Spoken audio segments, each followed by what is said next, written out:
Il y a donc quelques jours, le ministre d'État chargé de la coordination de l'action gouvernementale, M. Abdoulaye Tchane, a déclaré que la pauvreté est en nette régression dans notre pays. Nous avons trouvé que c'est une déclaration qui vient, une fois encore, démontrer que les autorités de notre pays ne sont pas en phase avec la réalité du pays qu'elles dirigent. Dans un contexte où les Béninois ont du mal à s'offrir un repas par jour, dans un contexte où les parents ont des difficultés à inscrire les enfants à l'école. Aujourd'hui, on n'a pas besoin d'aller faire une enquête pour savoir que tous les enfants n'ont pas pu reprendre les cours à cette rentrée parce que les parents n'ont pas eu les moyens d'aller payer la première tranche. On n'a pas besoin non plus d'aller faire une enquête pour savoir que les Béninois ont de la peine à se soigner, n'ont pas les moyens d'aller se soigner. On n'a pas besoin d'aller faire une enquête pour savoir que les réformes intervenues dans certains secteurs ont engendré une explosion du coût des denrées alimentaires et, en définitive, une cherté de la vie qui sévit dans tous les secteurs. On n'a pas besoin également de faire une enquête pour savoir que la majorité des jeunes Béninois sont sans emploi aujourd'hui. Comment se fait-il que, dans ce contexte, que M. le ministre d'État trouve que, chez lui, la pauvreté est en train de regresser? Bon, peut-être dans sa maison, on ne comprend pas. Sinon, vraiment, qu'il cesse de nous distraire. Parce que nous considérons qu'il s'agit d'une distraction ou des incantations prononcées pour s'offrir peut-être une autosatisfaction dans ce qu'ils sont en train de faire, qui n'apporte jusque-là aucun résultat pour la majeure partie de nos concitoyens, pour les Béninois. Nous trouvons que ça ne sert à rien que des déclarations du genre viennent s'ajouter à la misère que vit le peuple béninois depuis des années.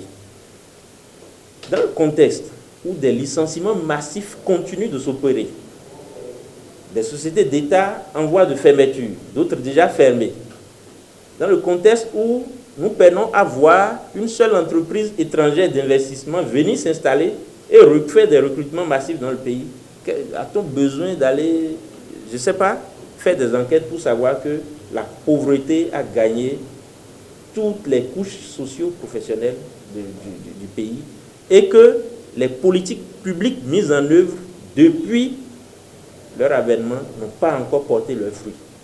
Et qu'il faille changer de fusil d'épaule, qu'il faille voir autrement la situation de la lutte contre la pauvreté dans notre pays.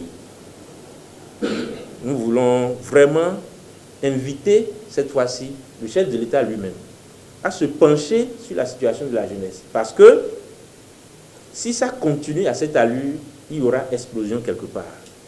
Les jeunes ne peuvent pas continuer d'être résignés, assis à la maison sans emploi, et que les membres du gouvernement, quand ça leur plaira, venir faire des déclarations du genre pour en rajouter à leur misère.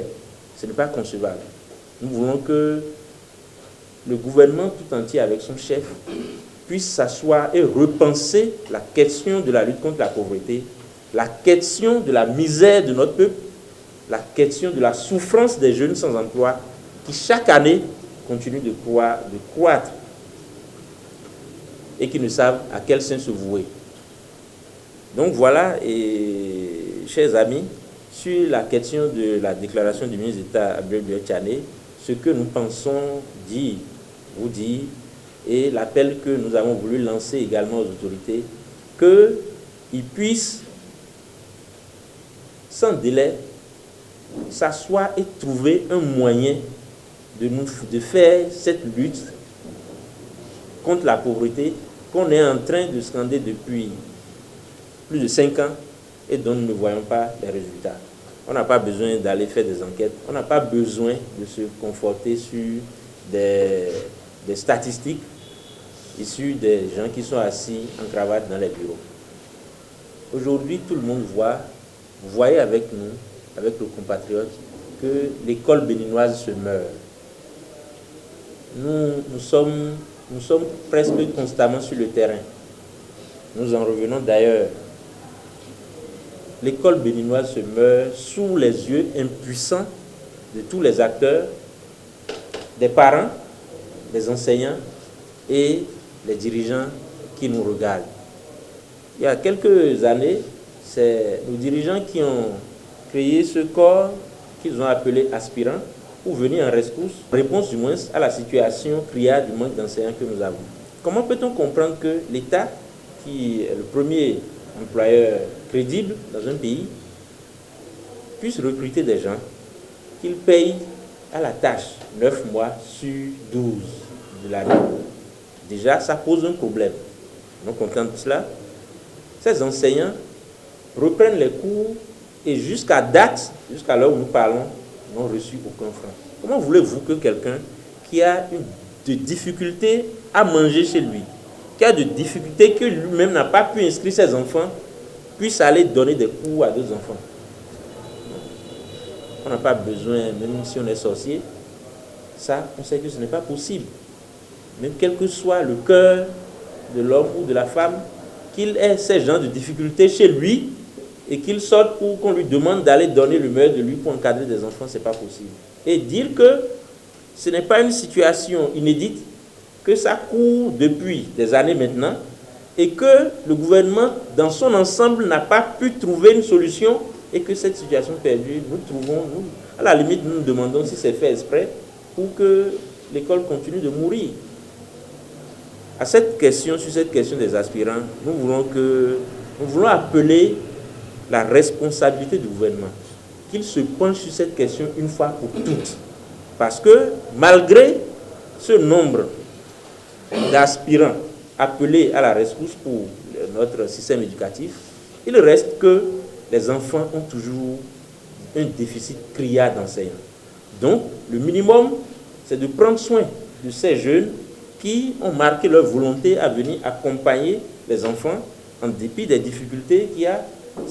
Le minimum, c'est de prendre soin d'eux pour qu'ils aient le minimum pour pouvoir prendre du carburant dans leur moto, se déplacer, le minimum pour se nourrir, déjà qu'ils n'ont pas une prise en charge au niveau de l'assurance maladie, ils n'ont presque rien.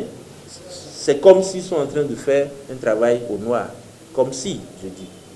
Donc cette situation, nous voulons en appeler à la responsabilité du gouvernement pour que, une fois pour toutes, cette situation puisse être réglée, qu'on n'entend plus les cris de ces enseignants, les cris de ces jeunes qui sont appelés à aller donner un savoir aux plus jeunes, qui sont appelés à encadrer les jeunes.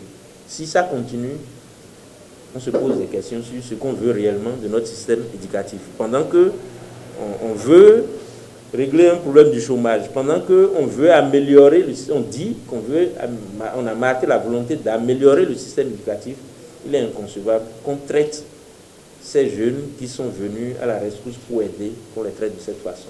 Nous avons voulu nous joindre à leur cri de cœur pour demander au gouvernement, cette fois-ci, de régler leurs problèmes une fois pour toutes.